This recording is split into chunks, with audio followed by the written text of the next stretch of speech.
This video is brought to you by patreon.com/worsttake. Get access to exclusive live streams and Discord servers, on-screen shoutouts, and early access to some videos when you join now. Help make sure that we can continue to make content like this by supporting the Patreon. Links are in the description down below.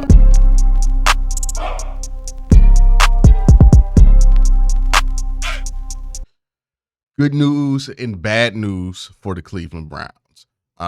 First is the good news, is that Denzel Ward has officially cleared concussion protocol.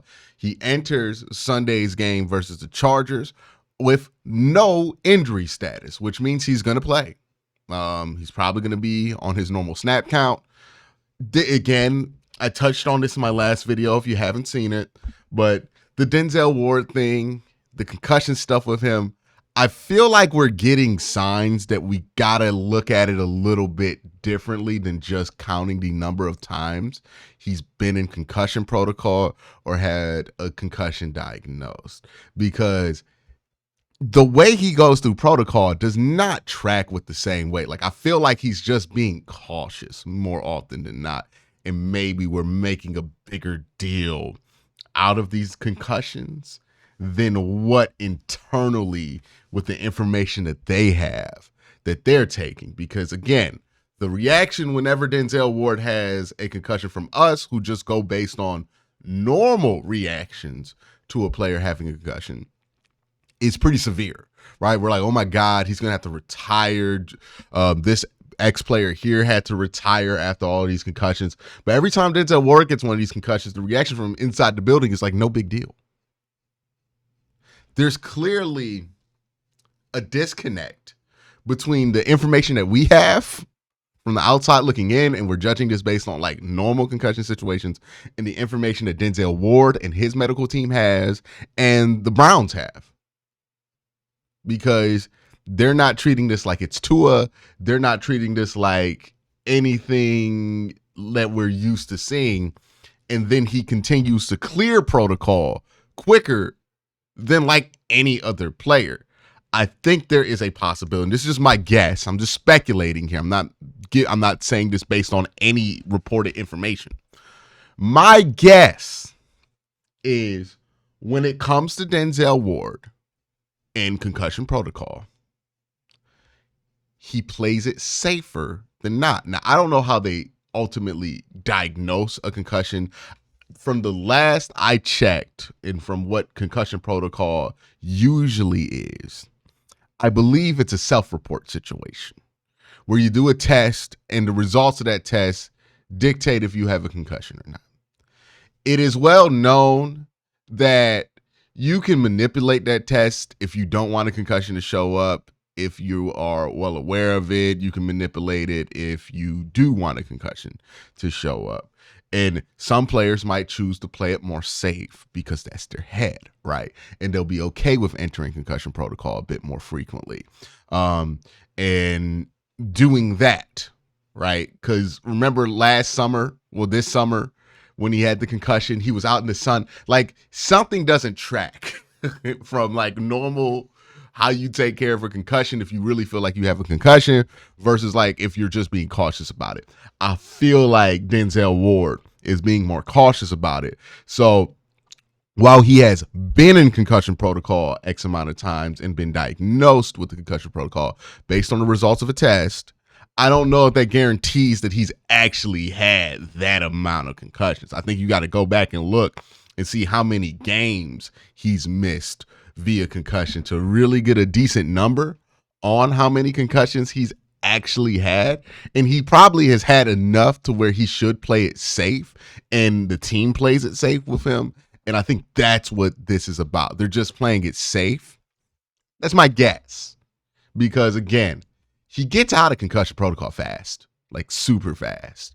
And the team never really seems to be that concerned about Denzel Ward in his concussions, and like Denzel Ward never seems to be as concerned, or his family or the people, like the people who speak for him medically, never seem to be as concerned as we seem to be about that whole thing with his head, right? So maybe there's some information there that we're not getting, and that information would kind of fill in a lot of blanks for us, because when you just look at it on the surface, hey, this guy's had 6 concussions and he clears protocol in like 2 days. It doesn't make a ton of sense based on like how long it usually takes people to clear protocol. Now, it just might be that he had a concussion, he cleared it really fast, and he's back ready to go. Could just be that simple. But it's the pattern here, the overall pattern, that I'm interested in more so than just like this one individual instance. The second bit of news here that dropped today is that the Browns unfortunately placed JOK on injured reserve. JOK has been having one hell of a year.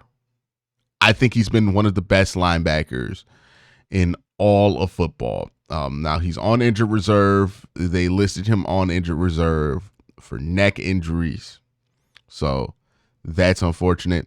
I thought there was some hope here that he wouldn't be on injured reserve because the Browns didn't seem to go out their way to get a linebacker. And for whatever reason, this was the week where teams really decided to go out their way and get a linebacker, right? Tony Fields was picked up by the LA Rams. Jamin Davis was picked up onto somebody's practice squad, right? These are guys who have been floating around for the last couple of weeks that were available, that the Browns had some interest in, that have been picked up recently. And maybe the Browns were interested in one of those two guys. Tony Fields would make a ton of sense here because he's played here in this defense before, but they weren't interested in bringing him back. They did not decide to bring him back. They didn't really add any linebackers to the roster, which I thought was a bit of a surprise, because if you look at this linebacker roster, it's really thin at that position, right? Like, you got Jordan Hicks, who's injured right now. You also have Devin Bush, who I thought was brought onto this team to pretty much be a special teamer. And then you have Winston Reed, who is a special teamer, and Nathaniel Watson. Like, this is your linebacking room right now. You got Devin Bush, Winston Reed, Nathaniel Watson, and Mahmoud Diabate. You got 4 linebackers right now. All of those guys are inexperienced. Like, even Devin Bush, who's been in the league for a while, is pretty inexperienced compared to other veteran players out there. I thought that they would go out, try to grab a veteran if they knew that JOK was going to miss significant time. So them not doing that made me think, okay, well, maybe they think JOK will be back after the bye week or something like that, and they can get away with not having somebody for a week or two. But JOK hitting the injured reserve, maybe they tried to hold this one out. That's why this news is coming out early Saturday morning. Maybe they tried to hold this one out, but yeah, he's going to be on injured reserve. It's not season-ending injured reserve, to be clear. It's the type where he can come back after, I believe, 4 weeks. So maybe JOK could be back, miss only 3 games, come back after 4 weeks. So that is a good sign, right? It's great to know that that neck injury wasn't career ending. That was the first thing that we were worried about. Like, was this going to be quality of life altering, career ending type of injury for JOK? It's not going to be that. He's going to be able to play and have a relatively normal career after that. And this isn't going to be something that even ends his season, or at least is projected to end his season, because he's not on season ending IR. He's just on regular IR. So he will come back after 4 weeks, or at least the hope is that he will come back.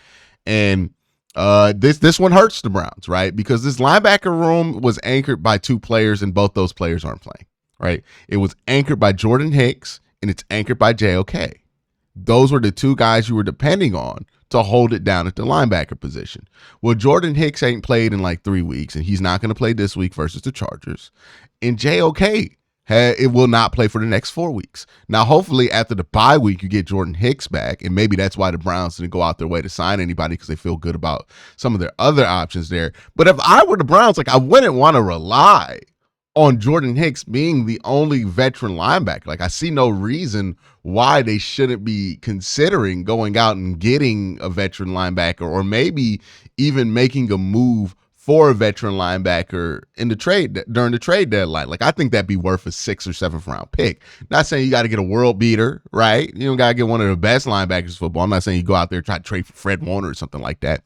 But you can go out there and trade for, just a veteran linebacker that could hold it down on the team. Maybe you want to go try to get Anthony Walker back from Miami, right? Like somebody along those lines that nobody's going to really fight to keep on their roster, right?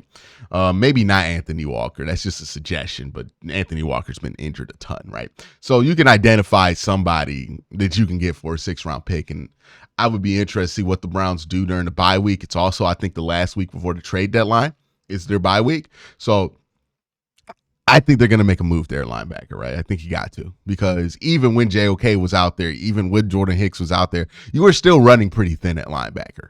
So I would want to go out, get another veteran linebacker. You can make the argument that this team's not in a position to go out and get a veteran guy, but if you want to go 1-0 every week and try to get back into the playoff conversation, it starts with making moves like this, right? And I'm not suggesting you make a win now move that breaks the bank or anything. Make a win now move that spends an extra 6th round pick. Like who are you really hurting there if you spend an extra 6th round pick when you have so many players on the roster locked up for the future? So that's kind of my thoughts there. And like it's definitely bittersweet news to get these two pieces of news at the same time, because JOK has been one of the best linebackers in football. But Denzel Ward completely transforms this defense, right? Like when he's out there, it transforms this defense. And you're going up against a wide receiving core that struggles to begin with.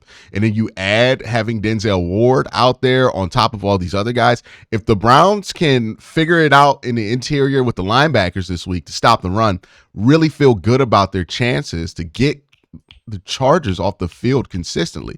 And if they're able to get the Chargers off the field consistently, then I feel really good about the Browns' chances to win that game, because I think you can wear down their defense if you do this. The Chargers' defensive numbers look great, but the one thing that has yet to be seen is, hey, what does the Chargers' defense look like when you get them off the field consistently, when you don't let them get these long drives, when you don't let them dominate time of possession? I think they're not as good.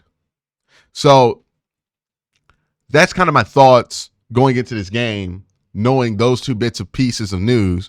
It stinks that JOK is going to be out an extended period. He's going to be on IR. But getting Denzel Ward back, well, that's a big deal. It's a huge deal to get Denzel Ward back. I wish you could have them both, but I'm glad you're going to have Denzel Ward back this week. It's definitely a game changer having him back from Concussion Protocol. And again, I think we need to start having a conversation about how we talk about Denzel Ward's concussions versus how the team handles it, and how Denzel Ward seems to handle it, because there's too much of a disconnect there for me to think that our conventional wisdom on this from the outside looking in is the right perspective. And that doesn't assume that the team is doing the right thing. They might just be like forcing them out there quickly. But I wouldn't assume that they're doing the wrong thing too. Like, I think there is a reason why Denzel Ward comes off a protocol super quickly and why they don't take this as seriously as we think they should, because I think they have a different set of information there. And I think that would pretty much illuminate this whole thing, because every time he gets concussion, we think his career's over. And that's simply not how they're looking at this at all. And that's probably for a reason. So that's my thoughts. Let me know what you think in the comment section down below. Y'all have a great day. Have an even better night. Peace.